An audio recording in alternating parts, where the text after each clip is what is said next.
Bukod sa pagtugtog ng mga Christmas songs, nararamdaman nating papalapit na ang Pasko kapag nakakakita tayo ng mga parol. At pagsapit ng Pasko, gustong-gusto rin natin yung nagkakasama ang buong pamilya para sa Noche Buena. Palagay ko nga hindi na mawawala yan sa bawat pamilyang Pilipino kasi kung walang mga parol at walang Noche Buena, parang hindi Pasko ang Pasko.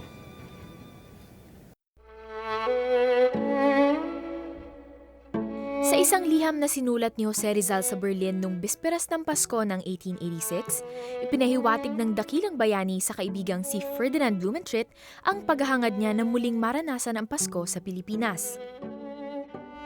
Gusto ko sanang ipagdiwang ang Pasko, pero inanyayahan lamang ako ng mga pamilya na makipagdiwang sa kanila sa bagong taon.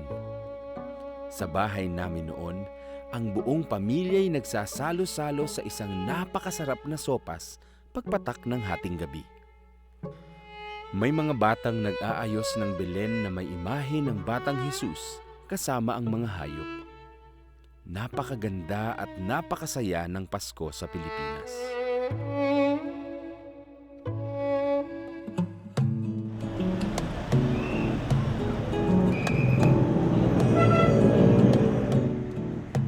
Halos 500 taon na ang nakalilipas pero maraming simbolo ng Paskong Pilipino ang nananatiling buhay pa rin hanggang ngayon.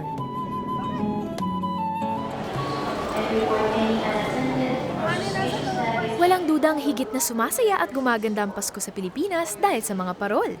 Dito sa Ninoy Aquino International Airport, ito ang sumasalubong sa mga nagbabiyahe papasok sa bansa ngayong Kapaskuhan. Itong ating airport, talagang gusto namin pakita yung pagka-Pilipino natin. Napaka-importante po sa amin itong pangapanahon na ito ng Pasko dahil gusto po namin ipakita sa buong mundo, sa mga bisita natin, kung gaano tayo ka-hospitable sa ating mga bisita. Pinapakita rin po namin dito yung iba't ibang klase ng ilaw, mga parol, mga ilaw, na makikita nila sa isang maliit na bahay o sa isang ordinaryong bahay. Kabilang sa mga parol na nakadisplay dito ay gawa ng pamilya Kiwa. Ang magkapatid na sina Arvin at Eddie Kiwa ay ikalimang henerasyon na ng mga manggagawa ng parol dito sa Pampanga. Ninuno nila si Francisco Estanislao, ang kauna-unahang Pilipino na naglagay ng ilaw sa loob ng parol. Nagka-idea siya sa kwan, yung Star of David.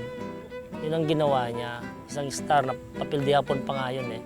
Tapos nilagyan niya ng kandila sa loob. Kaya doon nag-umpisa ang parol.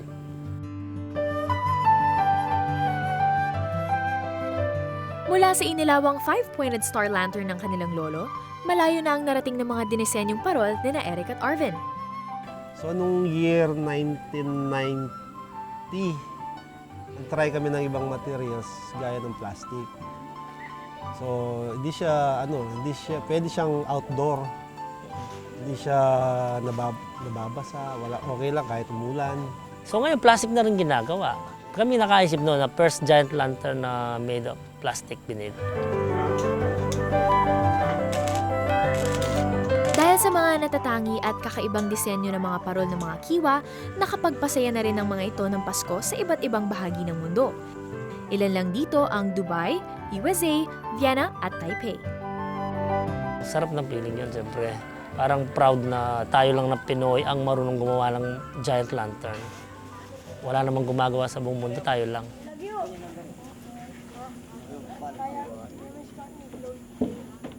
Sa kabila ng napapabalitang krisis pang ekonomiya, desidido pa rin ang pamilya Kiwa na ipagpatuloy ang tradisyon ng paggawa ng parol. Dito kami nabubuhay sa paggawa ng parol. Napapaganda namin ang kwan, gaya ng mga munisipyo, mga kalsada, napapaganda namin. Natutuwa kami pag nakikita namin maganda yon. Kumikita pa kami. May trabaho pa yung mga kapitbahay namin dito, kahit seasonal lang. Nasa dugo Parang malungkot kami pag di kami gumawa ng parol ng December. Kahit wala ngang kita, ginagawa namin yung iba. Oo, kahit konting-konti na lang yung kita per parol, ginagawa namin.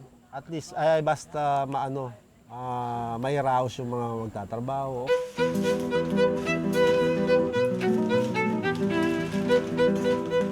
Para kina Eric at Arvin, ang mga parol ang kontribusyon ng mga Pilipino sa makulay na tradisyon ng Pasko.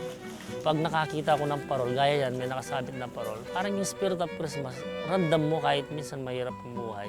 Pag nakakita ako ng parol, naisip ko yung pamilya namin.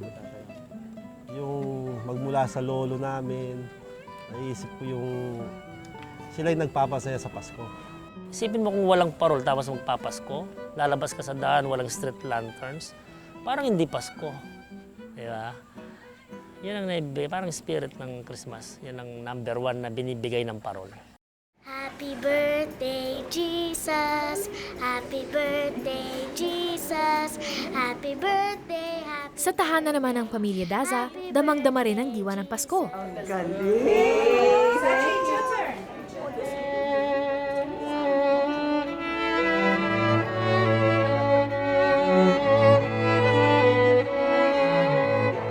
Pilit na lang binubuhay ang dating tradisyon ng paglalagay ng Belen na pinasimulan ng yumaong puno ng pamilya, si Gabriel Daza. I was in the house most of the time, and I always look forward when Papa will set up the Belen 1 month before Christmas. He starts putting up little things, the things that he bought from abroad. Sometimes I am with him when he buys them, hundreds of them. That's the thing I always look forward to. That was my lolo's duty. So weeks before Christmas, November pa lang, he'll already start preparing the Belen. So pinapalabas na, tapos linilinis niya isa-isa, tapos sineset up na. He tells the story. Oo, he tells the story. Oo, Yeah, every logical year. yan, Because every year. every year The nadadagdagan ang mga apo eh. So every year, as the apos grew older and could understand, he'll explain the story of the nativity. It wasn't enough na nandun lang siya, nakaset up. Hindi. May history. Kailangan may history. pagpasok namin, Oo. i-explain niya. Oo. Tell the story of Of Jesus. Jesus. Jesus Oo. was born.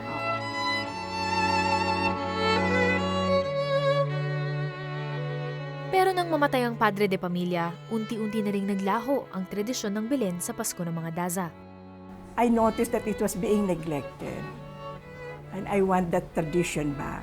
When he died, the first year that he died, that it was Christmas season, he came to me in a dream. But I don't think it was a dream. I think he was there. He said, put up the Belen. It was so clear.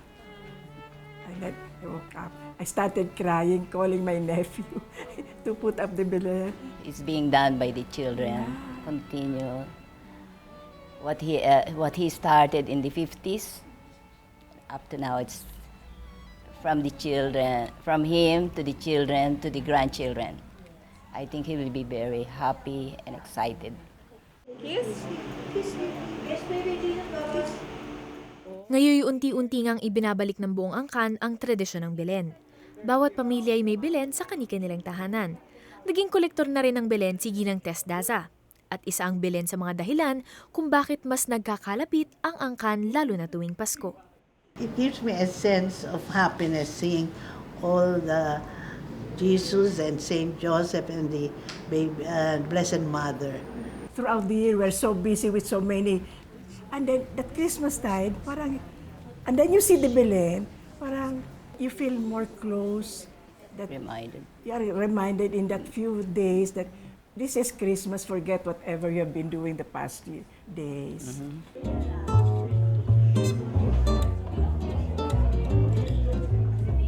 At dahil kilala mga Daza sa kanilang pagluluto, maituturing na engranding piyesta ang kanilang taon ng paghahanda. It's the most important. It's not the gifts we give or receive, it's the food.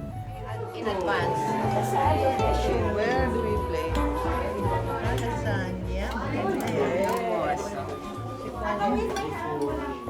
My mother-in-law was really a person who loved to cook. You know, she really, for her, cooking was a labor of love. And I think that is what she transmitted to all of us in the whole family. All of us love to eat. So that is part of the Daza tradition.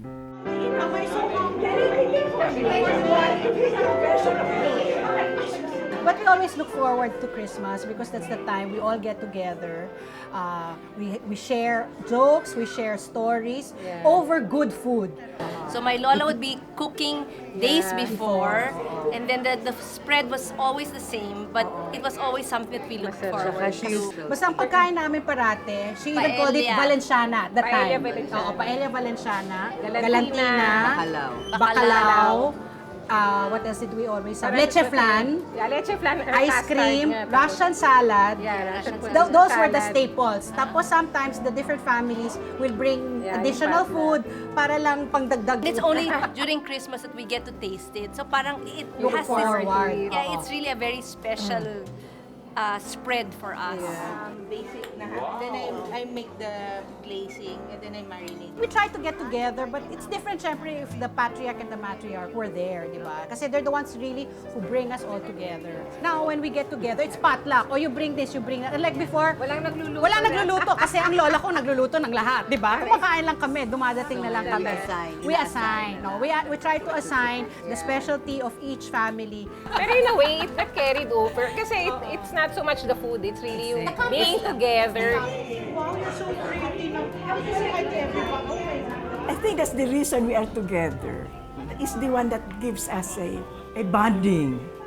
That's the very thing that we share love for each other. yeah. Love. During Christmas, you feel the love. Yeah. Everybody loves everybody. Yeah. We are so And clannish. that's what makes us very, very happy, the whole clan.